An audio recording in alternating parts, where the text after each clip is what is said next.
Is current social risk screening in pediatric patients effective?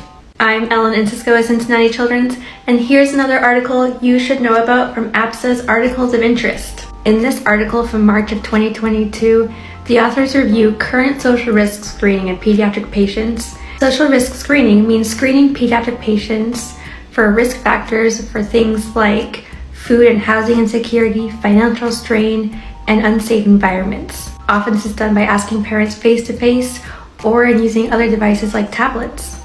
The authors discussed that the current screening protocols may not be effective and may actually lead to more inequities. First, there's low concordance between the screening results showing who might need resources and who is actually asking for more resources. Second, families may feel uncomfortable with the screening and may think there might be downstream repercussions based on their answers.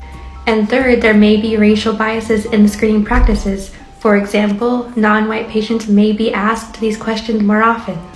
And these issues may lead to a mismatch between the opportunity for resource engagement and the actual resource engagement.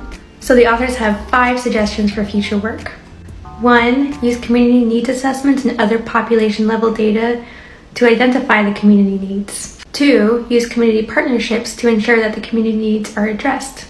3. Conduct studies to determine if just offering resources universally is more effective than screening.